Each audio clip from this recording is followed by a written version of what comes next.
Sekarang kita berdoa. Bagaimana kepercayaan masing-masing, berdoa mulai. Berdoa selesai. Silakan duduk anak-anak. Selamat pagi. Pagi, pagi, pagi, luar biasa. Sukses jaya. Oke, biar lebih semangat kita ulangi lagi ya. Selamat pagi.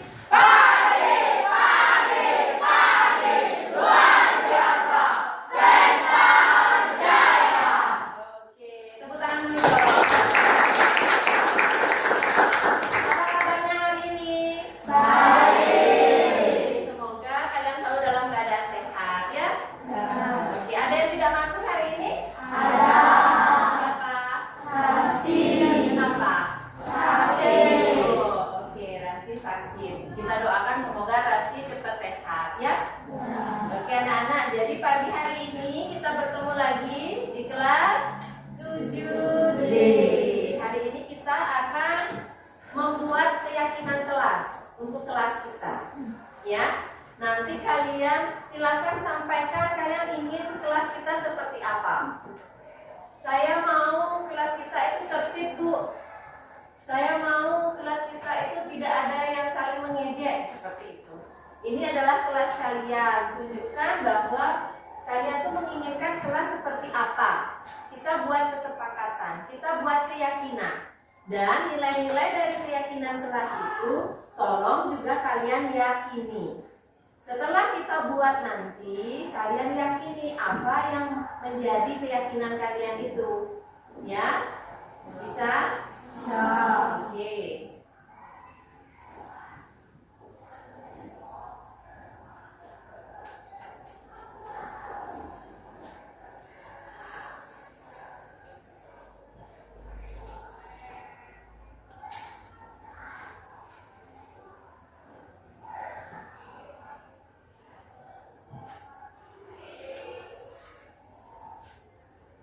Oke, anak-anak, ada yang tahu nggak keyakinan kelas itu apa?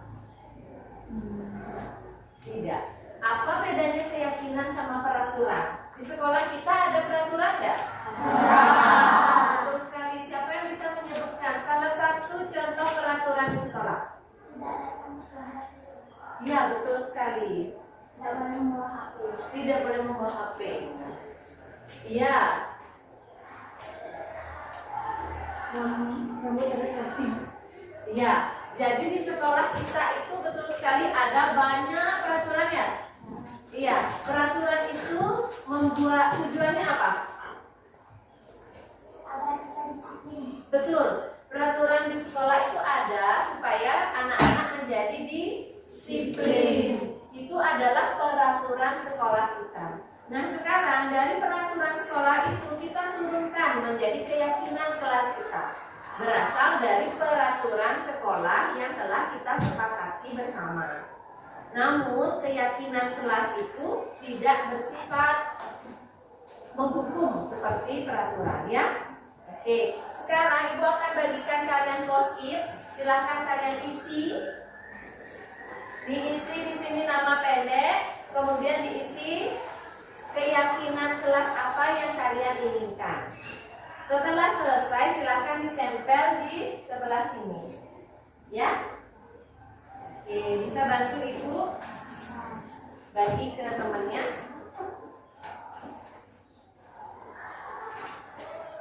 Ini perkembangan. Lepasin satu-satu. Nih. Ayo, tulis di sana langsung. Tulis nama pendek, kemudian isi keyakinan kelas apa yang kalian inginkan.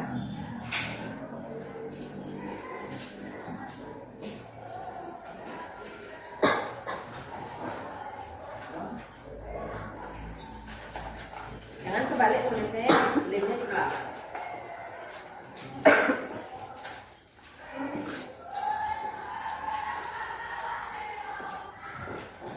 Sudah semua? Sudah, silakan diisi nama dan keyakinan kelas apa yang kalian inginkan. Ingat, keyakinan kelas itu kita buat untuk kita. Nilai-nilai kebajikan yang kalian yakini.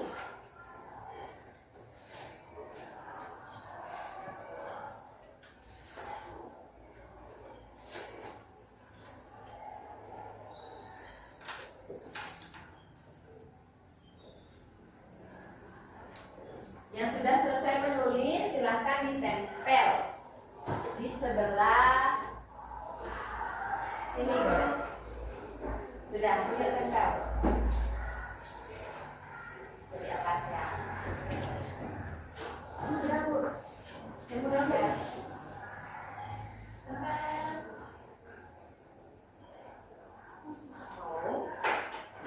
Oke, kita bisa bantu lewat sana. Terima kasih, Yona.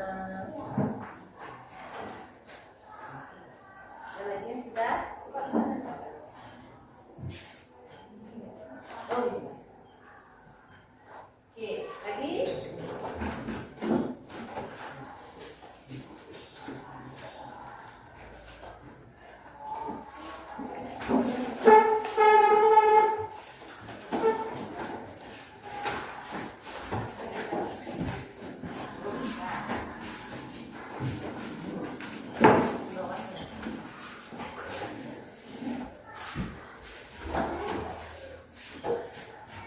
Silakan ditempel.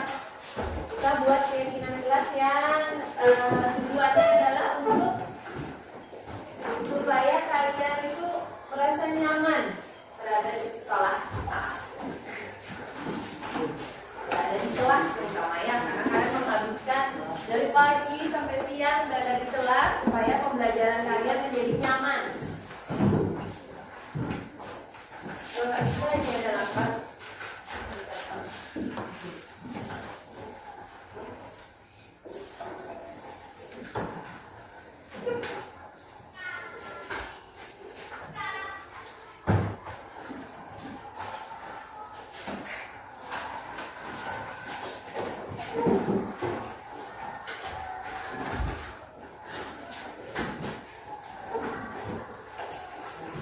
Sudah siapa yang belum?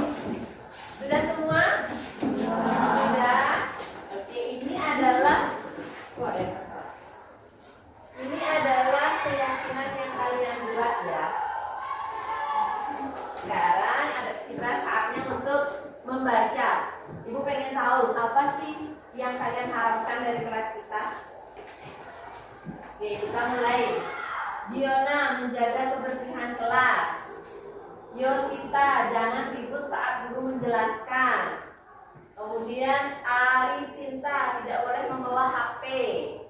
Andika, keyakinan kelas, jangan telat ke sekolah. Arjun, tidak boleh makan di kelas.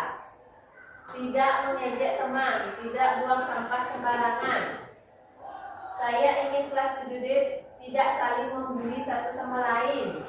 Widya, tidak boleh bermain kapal kertas di kelas. Arta, tidak boleh makan di kelas. Membayar uang kas tepat waktu. Terus kelas bersih dan nyaman. Kelas bersih, tidak buang sampah sembarangan. Tidak mengganggu teman saat sembahyang. Kerjasama yang baik, tidak membuang sampah di kolong meja. Tidak membuang sampah di kelas. Tidak ribut saat jam pelajaran. Tidak boleh membuli teman. Tidak membuang sampah sembarangan.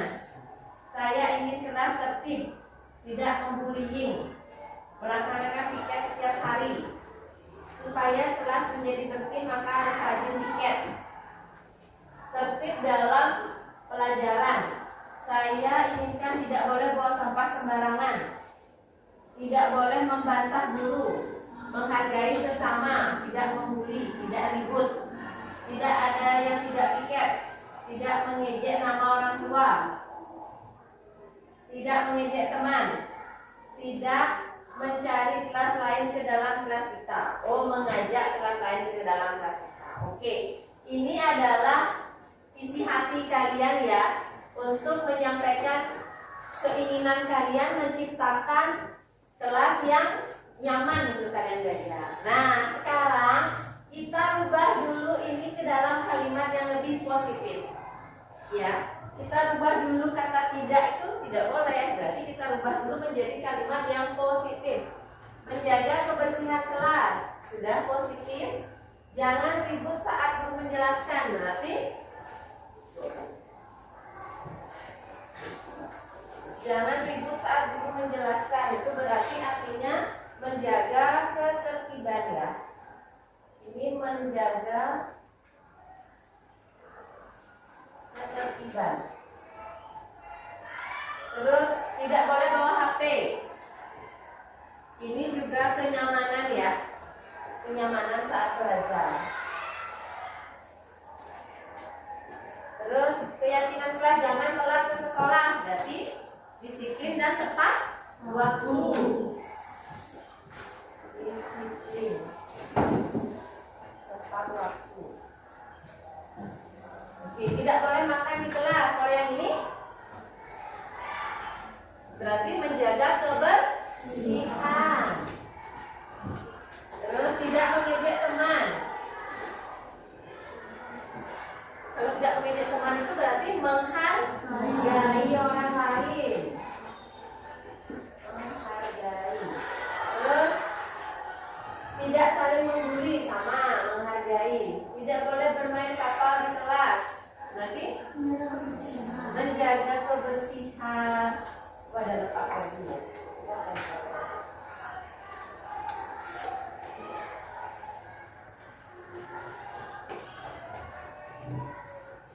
Terus tidak boleh makan di kelas. Kebersihan juga. Membayar uang kelas tepat waktu berarti bertanggung jawab. Jadi bertanggung jawab termasuk tiket. Kelas bersih dan nyaman. Kelas bersih. Kelas tertib. Saling menghargai.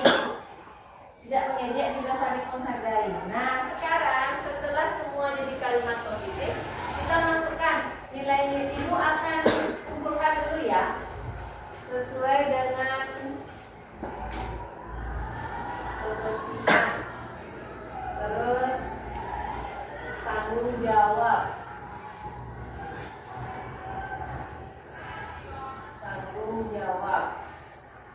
Kemudian menghargai orang lain.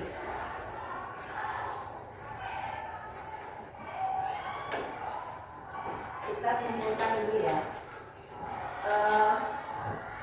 Kebersihan. Nih.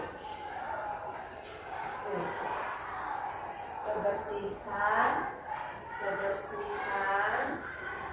Terus kebersihan. Kebersihan. Terus tidak membuli itu berarti menghargai. Tidak membantah guru, menghargai. Menghargai. Tidak membuang sampah itu kebersihan. Tertib dalam pelajaran itu apa?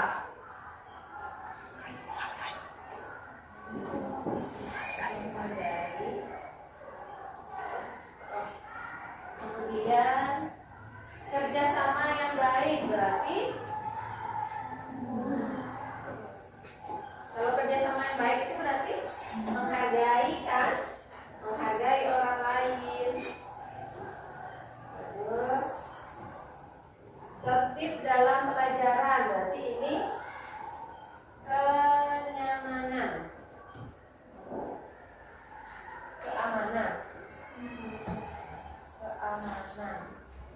Keamanan dalam belajar ya. Oke.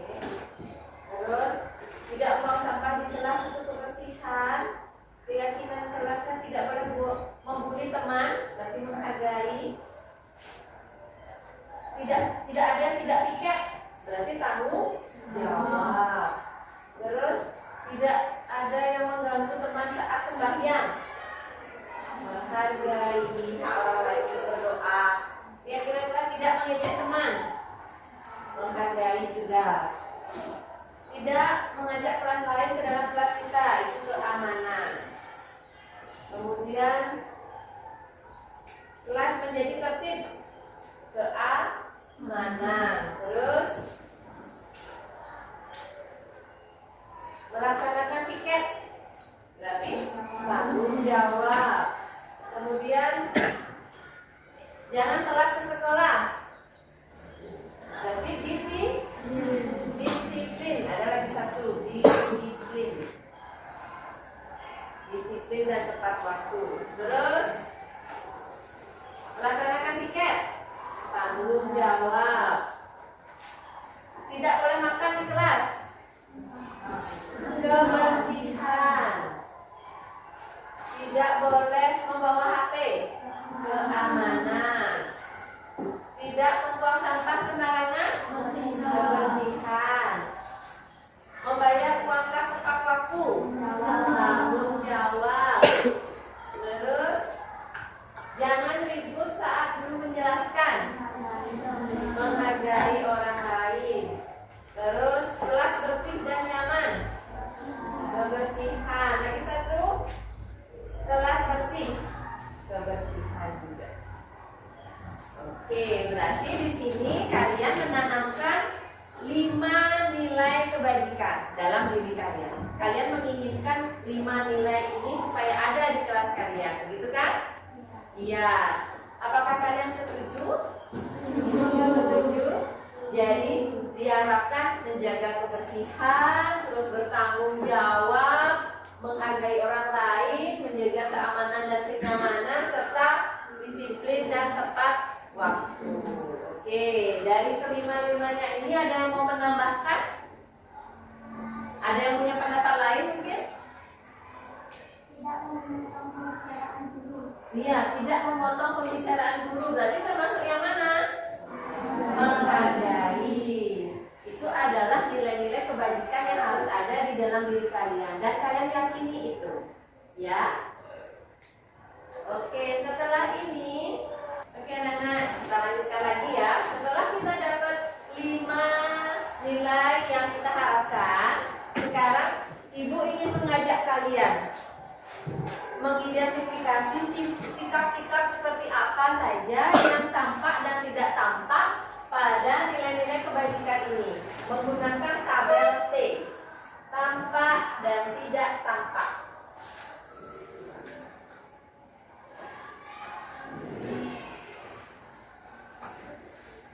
Oke, misalnya kebersihan yang tampak itu adalah membuang sampah pada tempatnya. Berarti ini membuang sampah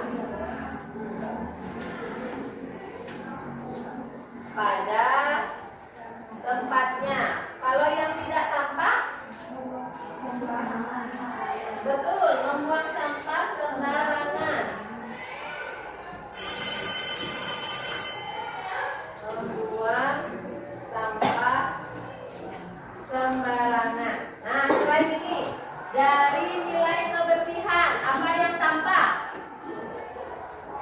Misalnya, apa yang tampak? Iya, betul. Berarti yang tidak tampak? Tidak piket. Betul. Sekarang kita ke nilai tanggung jawab. Apa yang tampak? Angkat tangannya. Betul, membayar uang kas tepat waktu. Yang tidak tampak apa? Betul, tidak membayar uang kas. Kemudian dari segi menghargai orang lain, apa yang tampak bisa kalian lihat? Tidak mengganggu teman saat sembahyang, boleh. Yang tidak tampak? Mengganggu teman. Lanjut, keamanan. Apa yang tampak sikap yang kita tampakkan kalau menjaga keamanan?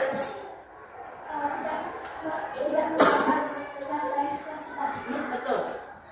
Tidak mengajak kelas lain ke kelas kita. Ini adalah kelas kita, milik kita ya. Lagi yang tidak tampak dari keamanan.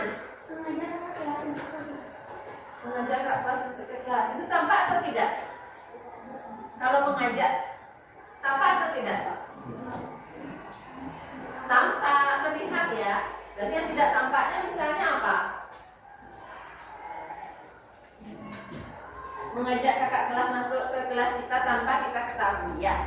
Oke, sekarang disiplin. Apa yang tampak dari nilai kebajikan disiplin yang bisa kalian terapkan? Tidak terlambat datang ke sekolah. Yang tidak tampaknya? Ya, mungkin yang tampak pada disiplin adalah lepas ya. Yang tampak pada disiplin adalah datang tepat waktu. Yang tidak tampak adalah terlambat datang ke sekolah. Kalau menghargai orang lain dalam segi bully, apa yang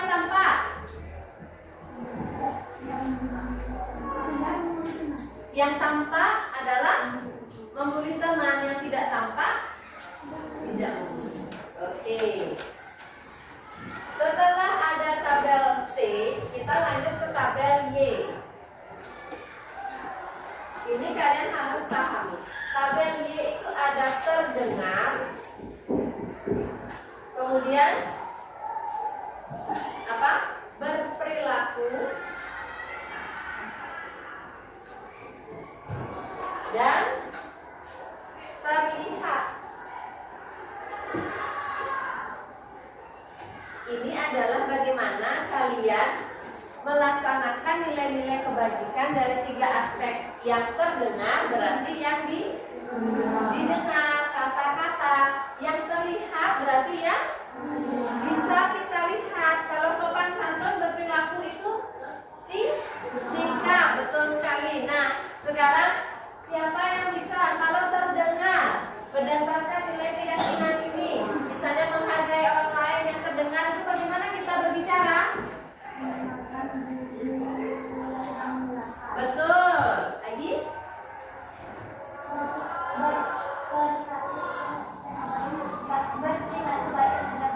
Iya.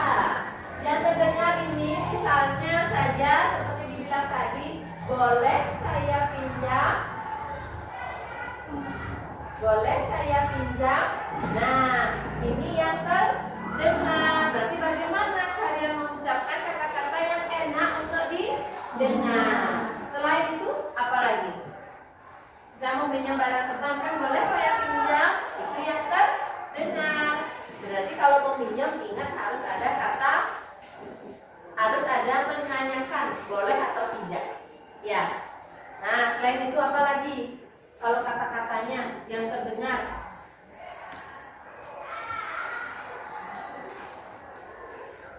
ini saya kembalikan. Itu adalah bentuk sopan santun juga ya. Oke, nah sekarang yang terlihat. Yang terlihat itu apa aja? Misalnya mengembalikan barang yang kalian pinjam, betul. Mengembalikan barang. Nah, kalau berperilaku adalah bersikap sopan dan santun. Nah, ini ada 3 pada tabel Y yang kalian bisa terapkan. Yang terlihat, yang terdengar, dan berperilaku. Berarti kalau kalian sudah bisa memahami ini, nilai-nilai kebajikan ini juga akan bisa kalian terapkan. Gitu ya. Sampai di sini ada pertanyaan nggak? Tidak. Oke, kalau tidak, sebelum kita lanjut, kita ice breaking dulu ya. Iya. Kalau kita mau tepuk, kita main tepuk ya. Kalau tepuk 1, tepuk 2. Kalau ibu bilang 2, ya. Udah bisa? Oke, kita mulai. Tepuk 1, tepuk 2, tepuk 3, 2, tepuk 2, tepuk 3, tepuk 1. Nah, oke, ada 1 orang. Lanjut, ulang lagi. Tepuk 3, tepuk 2, tepuk 1. Oke. Nah, sampai di sini ada pertanyaan nggak? Tidak. Kalau tidak, sekarang kita lanjutkan. Yang akan kita laksanakan adalah menuliskan keyakinan kelas yang sudah kalian pahami tadi ke dalam kertas manila ini sambil mengingat nilai-nilai kebajikan yang kalian harapkan. Bisa bantu ibu?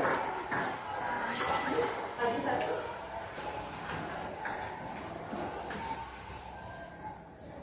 Pegang ya.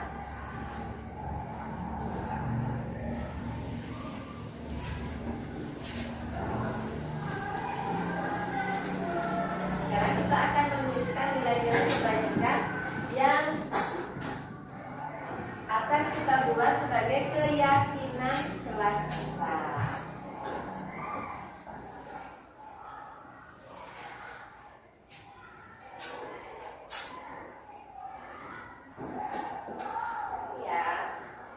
Oke, ayo sekarang kita buat dulu keyakinan kelas 7D.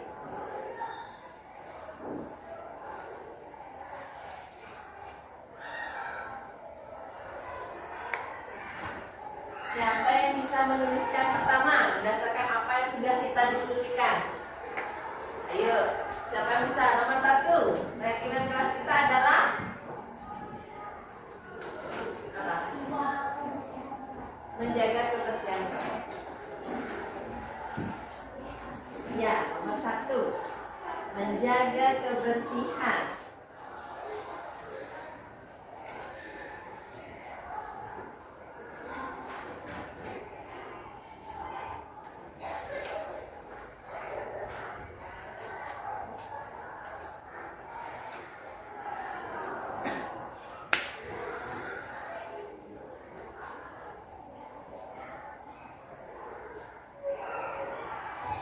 Yuk, nomor 2.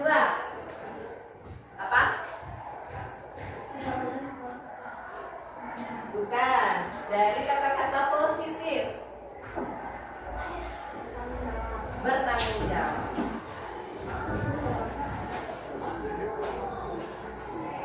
Nomor 2 adalah bertanggung jawab.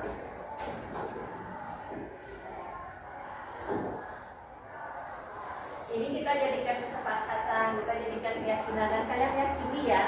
Jadi esok hari seandainya kalian lupa, ibu akan mengingatkan kembali keyakinan kelas apa yang telah kita buat bersama. Terima kasih. Yang ketiga, siapa tahu? Membantu teman yang sudah kesusahan.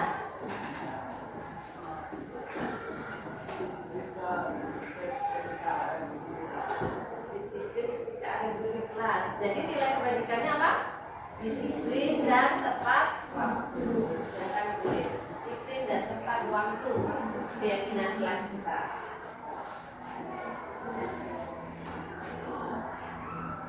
Yang keempat, siapa bisa?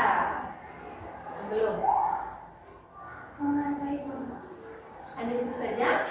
Menghargai orang lain. Tuh, silakan maju.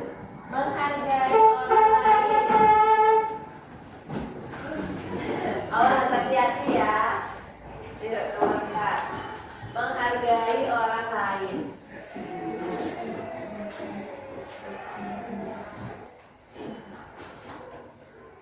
Yang lain, ada lagi nggak? Menjaga keamanan dan kenyamanan di kelas. Tuh, silakan maju. Nomor 5. Menjaga keamanan dan kenyamanan kelas. Ada lagi nggak yang mau ditambahkan keyakinan kelas kita? Ada ide? Keyakinan kelas saya pengen kelas itu yang seperti ini, yang bersih dengan menjaga kebersihan, yang semua sadar akan tanggung jawabnya, kemudian disiplin semuanya dan tepat waktu, kemudian semua menghargai orang lain, dan menjaga keamanan dan kenyamanan di kelas. Ada lagi nggak?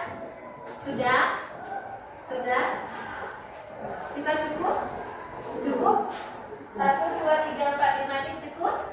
Cukup. Oke, kalau cukup, sepakat nggak kalau ini dijadikan keyakinan kelas? Sepakat. Suaranya mana? Sepakat.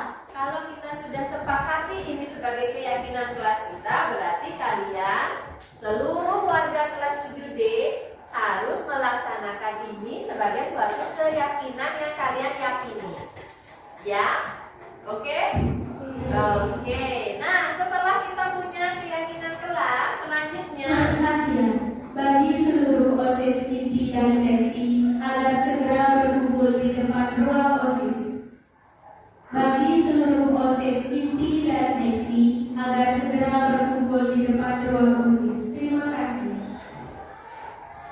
Oke anak-anak, setelah kita dapat nih keyakinan kelas kita, nah sekarang ibu akan mengajak kalian untuk menelusuri apa yang merupakan tugas kalian dan apa yang bukan tugas kalian berdasarkan keyakinan kelas kita ya.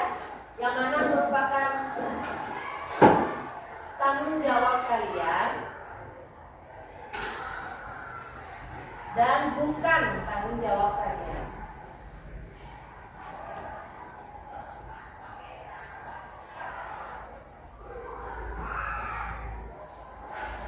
Oke, misalnya menjaga kebersihan kelas, berarti tugas kalian apa? Piket, betul. Melaksanakan piket. Terus yang bukan tanggung jawab kalian apa? Misalnya Tidak piket. Tidak piket. selain itu mengajar, tanggung jawab kalian bukan? Bukan. Saya contohnya mengajar. Terus yang merupakan tanggung jawab kalian apa lagi? Bertanggung jawab berarti tugas kalian apa? Iya, membayar uang kas tepat waktu.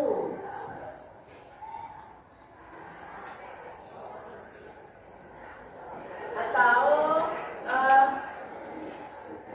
datang tepat waktu ya. Datang tepat waktu. Terus apa lagi tugas kalian? Yang kalian tahu, belajar. Terus apa lagi tugas kalian? Mengerjakan PR. Ya, mengerjakan PR. Lagi, apa lagi tugas kalian?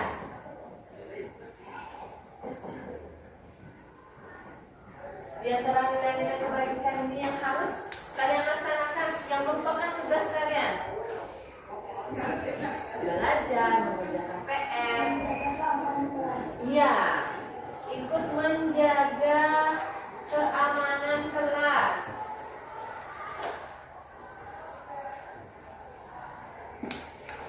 Terus, apa lagi?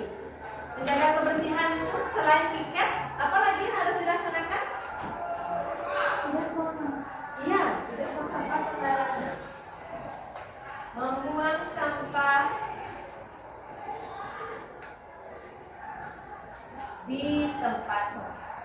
Nah, sekarang yang bukan merupakan tugas kalian apa aja? Mengajar, bukan. Terus apa lagi kira-kira yang bukan tugas kalian? Selain mengajar, yang bukan tugas kalian di sekolah ini adalah apa? Mengumpulkan murid di lapangan. Ya, mengumpulkan siswa di lapangan itu bukan tugas kalian. Lagi, apa lagi? Kita cari lagi. Kalian harus sadari yang mana tugas saya dan mana bukan tugas saya. Jadi dengan itu kalian akan mampu meyakini nilai-nilai keyakinan kelas yang kalian buat. Apalagi yang bukan tugas kalian? Misalnya apa? Membuat laporan keuangan.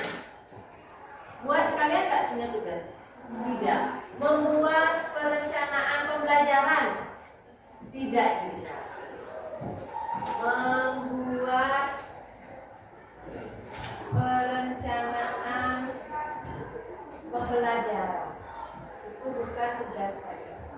Sekarang sudah paham apa belum? Yang mana tugas kalian dan mana bukan? Sudah. Berarti tugas kalian adalah belajar, melaksanakan piket dengan baik, menjaga kebersihan kelasnya, kemudian mengerjakan PR, datang tepat waktu ke sekolah, membayar kewajibannya, bukan, melaksanakan kewajibannya, kemudian menjaga keamanan kelas, membuang sampah di tempat sampah, membersihkan kelas. Tugas siapa? Tugas kalian juga. Menjaga fasilitas yang ada di kelas kalian, tugas siapa? Tugas kalian juga. Sudah paham belum mana yang tugas kalian, mana yang bukan? Paham? Paham. Kalau kalian sudah paham mana tugas kalian dan bukan tugas kalian, maka kalian akan mampu meyakini keyakinan kelas ini, mengingat kembali keyakinan kelas yang sudah kita buat sebelumnya. Ya? Nah, sampai di sini ada pertanyaan enggak? Tidak. Kalau tidak, Ibu ingin melakukan refleksi dari kegiatan Jadi hari ini kita sudah membuat keyakinan kelas berdasarkan kesepakatan kita semua. Apa saja itu? Yang pertama, menjaga kebersihan kelas. Yang kedua, bertanggung jawab pada tugasnya. Nomor 3, disiplin dan tempat waktu. Yang keempat, menghargai orang lain. Yang kelima, betul. Kalian setuju ini jadikan keyakinan? Setuju. Apakah kalian mampu meyakininya? Mampu melaksanakan? Mampu. Oke, kalau sudah mampu, ini adalah hasil kesepakatan kita semua ya. Nanti kalian melaksanakan keyakinan kelas kita dengan baik. Oke, sekarang Ibu ingin dengar bagaimana perasaan kalian hari ini membuat keyakinan kelas. Siapa yang mau berbicara? Angkat tangannya. Bagaimana perasaannya? Senang. Kenapa senang?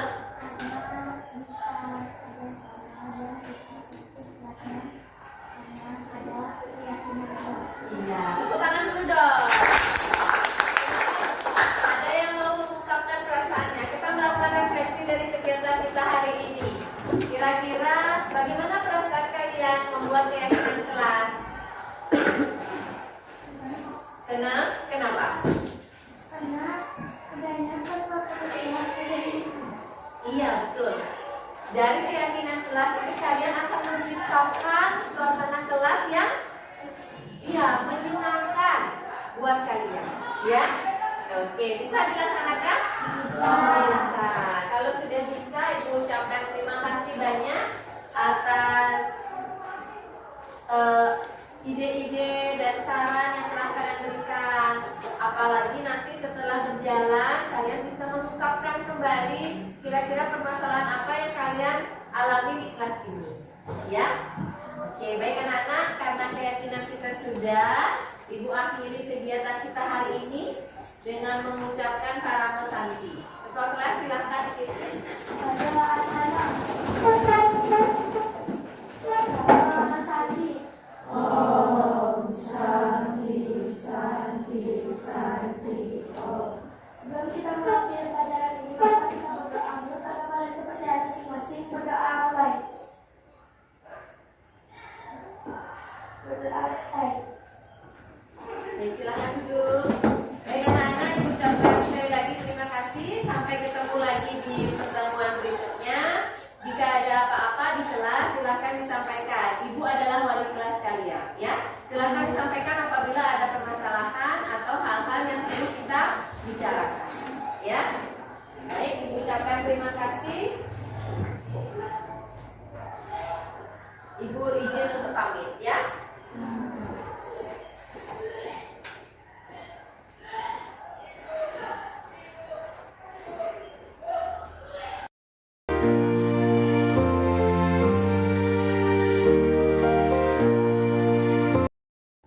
Baik, selamat siang Bapak Ibu guru semuanya.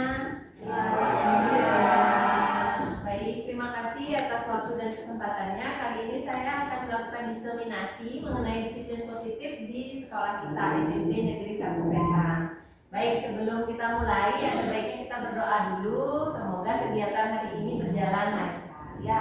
Berdoa menurut agama dan kepercayaan masing-masing. Berdoa dipersilahkan.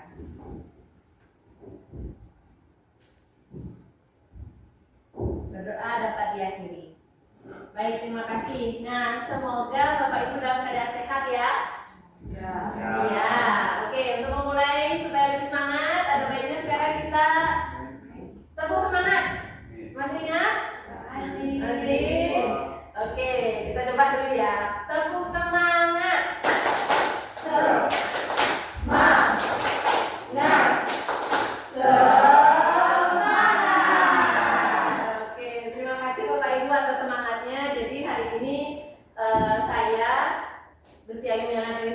Dari CGP Angkatan 11 Kabupaten Badung akan menyebarkan pemahaman mengenai disiplin positif.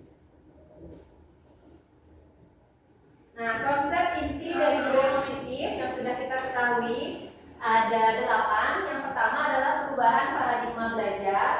kemudian disiplin positif, nilai-nilai kebajikan, kebutuhan dasar manusia, motivasi perilaku manusia, posisi kontrol guru, keyakinan kelas, dan segitiga restitusi. Saya yakin ke-8 topik ini sudah biasa Bapak Ibu dengarkan karena sudah kita pelajari di platform Merdeka Mengajar ya.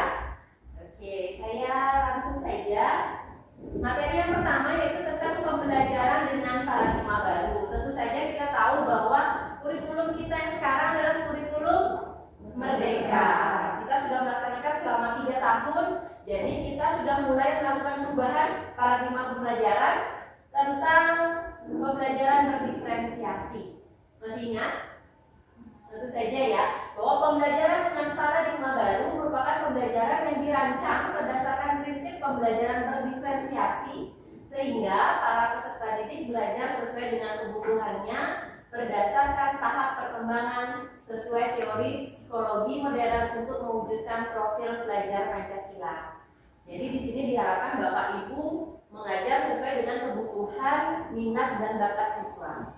Itulah konsep utama dari berdiferensiasi. Kemudian miskonsepsi yang terjadi tentang teori kontrol. Di sana ada 4. Yang pertama adalah ilusi guru mengontrol murid. Yang kedua, ilusi bahwa semua penguatan positif itu efektif dan bermanfaat. Yang ketiga, ilusi bahwa kritik dan membuat rasa bersalah mampu menguatkan karakter. Yang keempat, ilusi bahwa orang dewasa berhak memaksa. Bapak Ibu coba rasakan kembali di sekolah Bapak Ibu, di sekolah kita semua SMP Negeri 1 Petang ini, apakah miskonsepsi ini terjadi? Ada beberapa poin yang mungkin pernah terjadi dan Bapak Ibu masih ingat.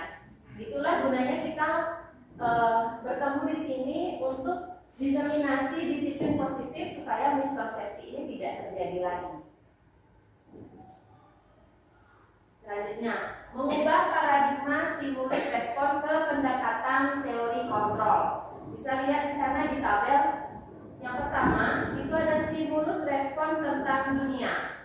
Berikutnya ada teori kontrol tentang dunia. Sesuai dengan Bapak Ibu baca di sana, stimulus respon tentang dunia, tentang realitas atau kebutuhan kita sama.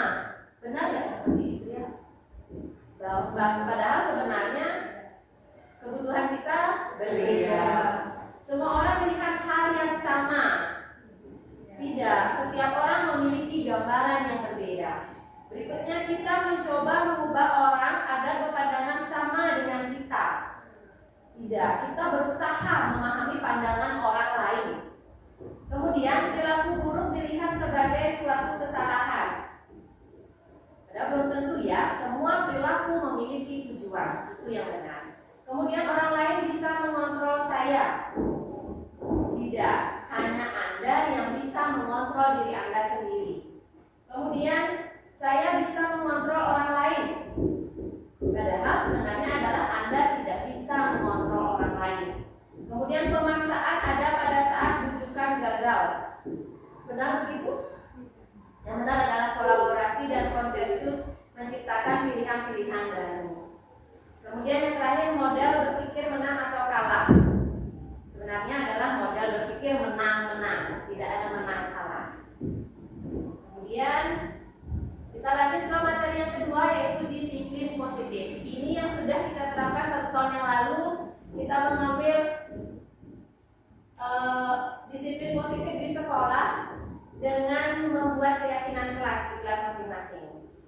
Disiplin positif merupakan salah satu cara penerapan disiplin yang bertujuan untuk menumbuhkan kesadaran serta memberdayakan peserta didik tanpa imbalan, penghargaan, reward, ancaman, atau hukuman. Sebagai pendidik, tujuan kita adalah menciptakan peserta didik yang memiliki disiplin diri, sehingga mereka berperilaku mengacu pada nilai-nilai kebajikan universal dan memiliki motivasi intrinsik dalam perubahan perilaku ke arah yang lebih baik.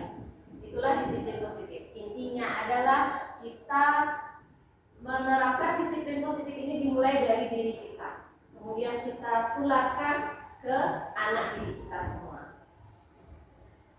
Nilai-nilai kebajikan. Bapak Ibu bisa lihat bahwa nilai-nilai yang disepakati bersama lepas dari suku bangsa, agama, bahasa maupun latar belakangnya. Contohnya, profil pelajar Pancasila ada beriman bertakwa kepada Tuhan Yang Maha Esa dan berakhlak mulia, berkebinekaan global, gotong royong, mandiri, kreatif, dan bernalar kritis. Itu adalah 6 dimensi pada profil pelajar Pancasila. Kemudian IBO Primary Years Program itu toleransi, rasa hormat, integritas, mandiri, menghargai, antusias, empati, keingintahuan, kreativitas, kerjasama, percaya diri, dan komitmen. Yang terakhir keterampilan hidup atau life skill. Itu dapat dipercaya, lurus hati, pendengar yang aktif, tidak merendahkan orang lain, dan memberikan yang terbaik pada diri. Kemudian saya lanjutkan. Kebutuhan dasar manusia. Kita sebagai manusia tentu saja memiliki kebutuhan dasar. Kebutuhan dasar manusia adalah segala sesuatu yang kita lakukan untuk mendapatkan apa yang kita inginkan. Seluruh tindakan yang kita lakukan memiliki tujuan tertentu, dan semua usaha terbaik yang kita lakukan adalah dalam rangka agar kebutuhan dasar kita terpenuhi dengan baik. Seperti Bapak Ibu menginginkan sesuatu, bagaimana kita berusaha supaya kita bisa mendapatkan apa yang kita inginkan. Itulah kebutuhan dasar manusia. Kebutuhan dasar manusia ada 5. Yang pertama ada bertahan hidup. Tentu saja kita tahu bertahan hidup itu adalah sandang, pangan, papan. Itu yang utama ya. Makan, pakaian, tempat tinggal, dan keamanan serta kesehatan itu menjadi kebutuhan dasar.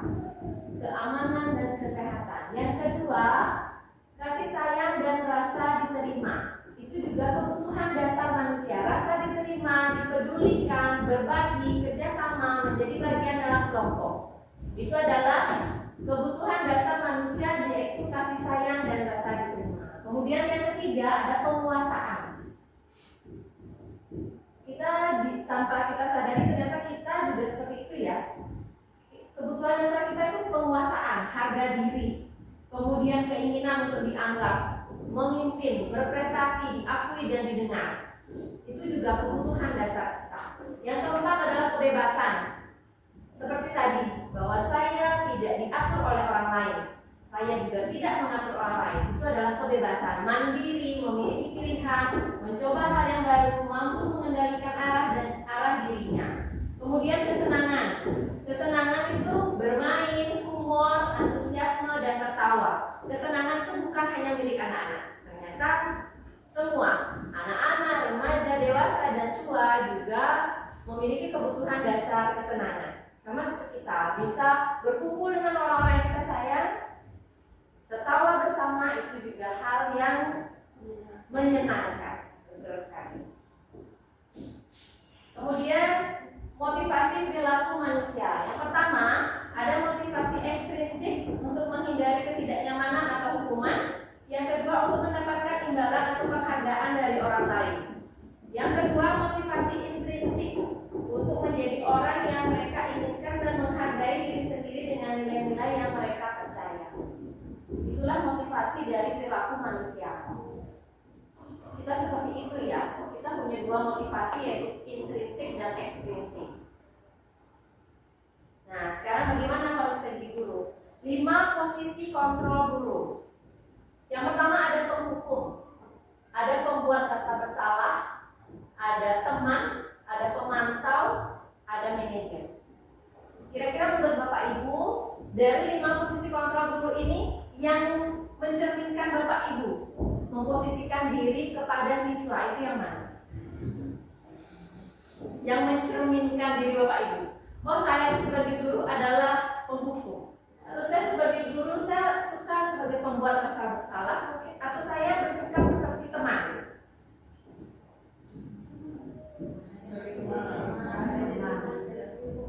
Menjadi pemantau atau menjadi manajer. Oke, di sini ada 5 posisi kontrol guru yang sudah kita pelajari ya Bapak Ibu ya. Jadi kita tahu penghukum itu boleh enggak?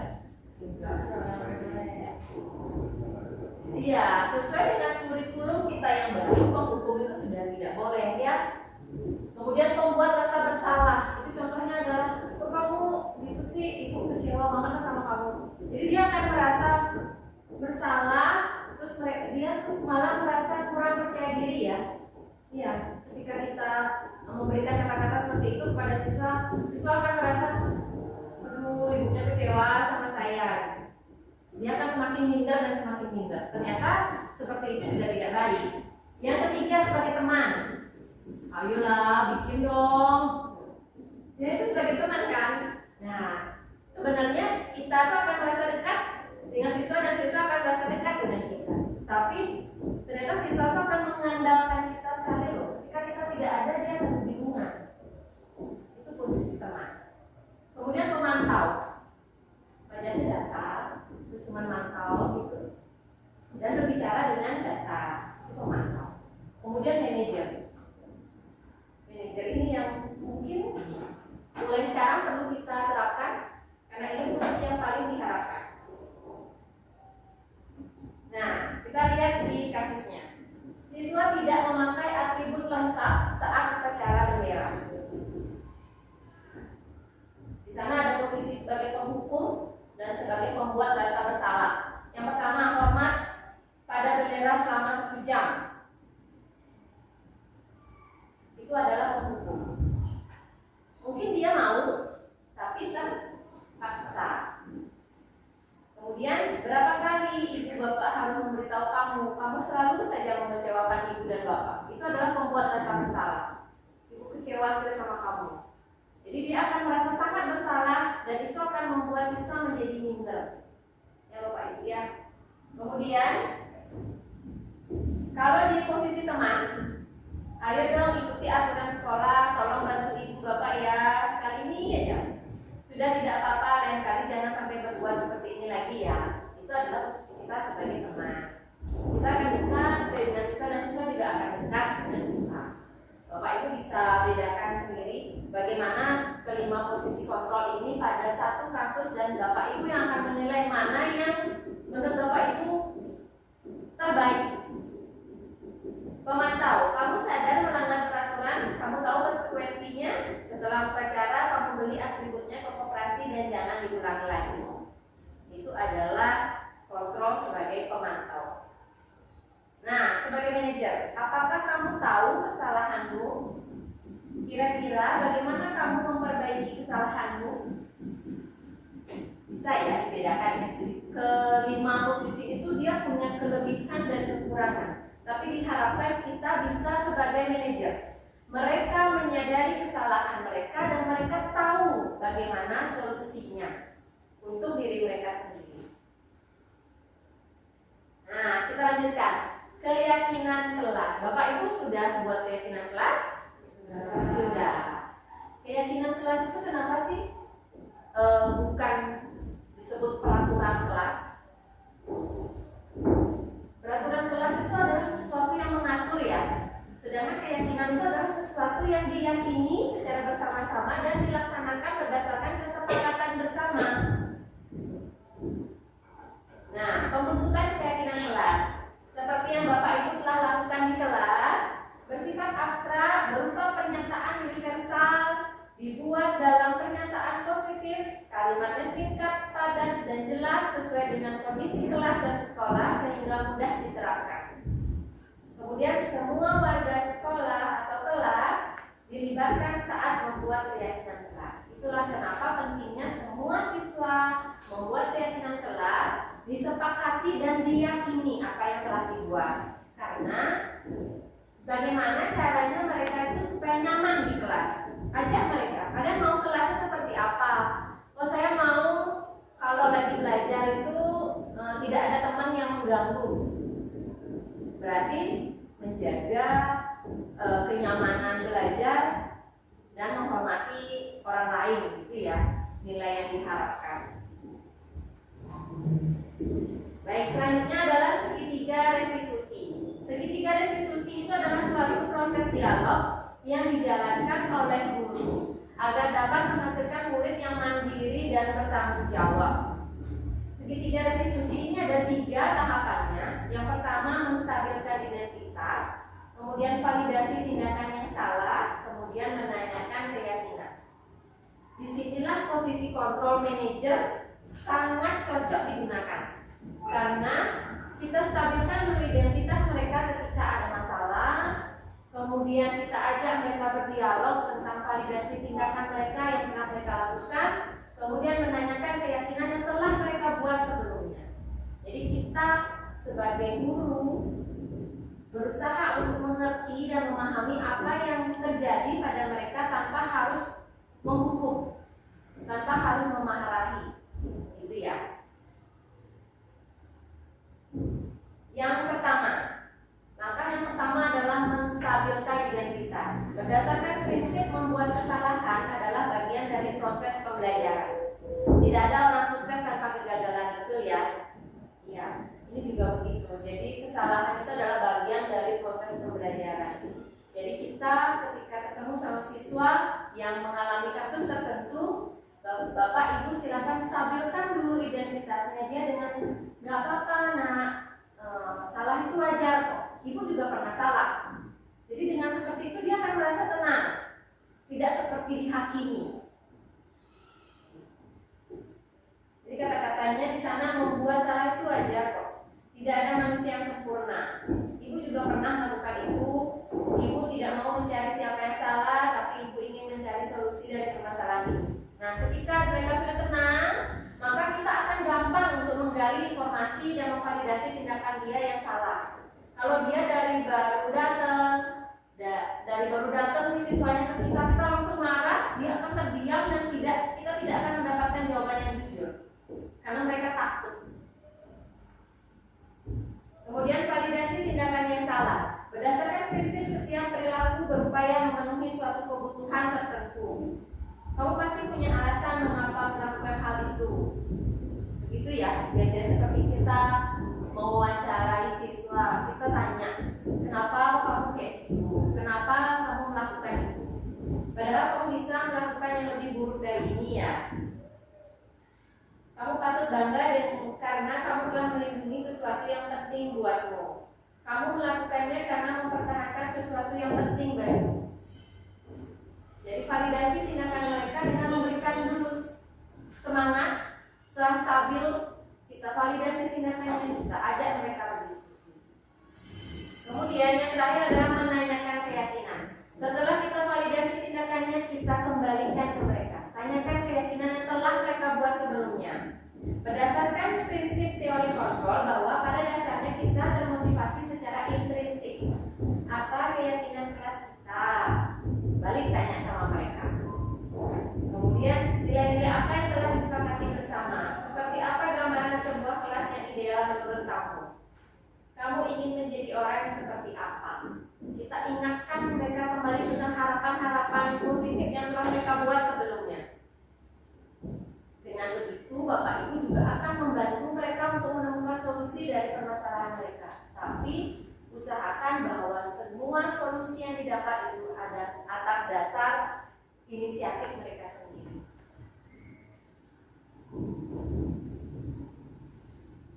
Ini adalah video praktik segitiga restitusi yang telah saya buat. Kemudian ini praktik pembuatan keyakinan kelas di kelas saya. Baik, sekian materi disiplin positif yang dapat saya bagikan. Semoga apa yang saya bagikan berguna untuk Bapak Ibu, bermanfaat, sambil mengingatkan kembali bagaimana posisi kita sebagai guru untuk menerapkan disiplin positif di sekolah kita. Itu. Selanjutnya kita akan melaksanakan diskusi. Namun sebelum diskusi ada baiknya kita ice breaking dulu ya. Oke. Kalau saya bilang 1, Bapak Ibu angkat tangan ke atas. Kalau saya bilang 2, ke depan. Kalau saya bilang 3, ke bawah. Selain itu tidak usah. 1, 2, 3. Oke? Oke. Kita mulai. 1, 3, 2, 4. Oke, lagi. 2, 3, 2, 4. Biasanya kalau ada yang salah diapain? Bisa yang membanggakan. Oke, Bapak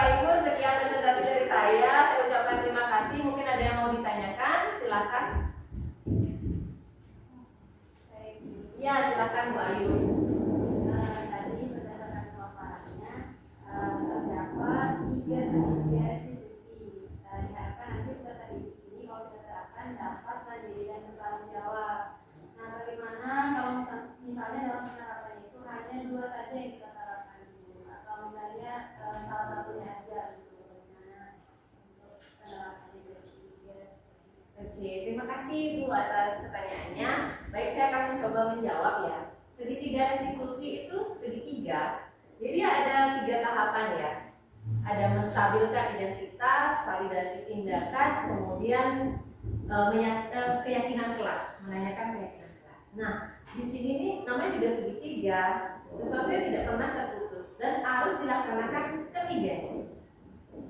Ya, berdasarkan pengetahuan yang saya miliki, ini harus dilaksanakan ketiganya. Seandainya Bapak Ibu hanya melaksanakan 2 saja, bisa nggak disebut sebagai segitiga restitusi? Tidak bisa. Jadi segitiga restitusi itu utuh, tapi dia boleh disikluskan lagi, dilakukan berulang. Seandainya setelah menanyakan keyakinan, yang terakhir Bapak Ibu belum mendapatkan apa-apa, Bapak Ibu boleh lagi ke awal, menstabilkan identitas tadi. Kalau hanya 1 aja dilakukan, seperti yang telah kita mungkin sebelumnya kita begitu, kita sudah tanya, langsung kita kasih solusi. Nanti tidak utuh segitiga itu. Begitu. Dan segitiga restitusi dapat dilakukan secara berulang. Seandainya Bapak Ibu belum puas dengan apa yang sudah Bapak Ibu lakukan, lakukan lagi. Gak apa-apa, Ibu juga pernah kok buat salah, tapi Ibu lebih senang kalau kamu tuh mau jujur. Ingatkan kembali nilai-nilai kebajikan yang Bapak Ibu ingin harapkan dari mereka. Begitu. Ya, terima kasih. Ada lagi? Baik, kalau tidak ada, saya ucapkan terima kasih Bapak Ibu atas waktu dan kesempatannya.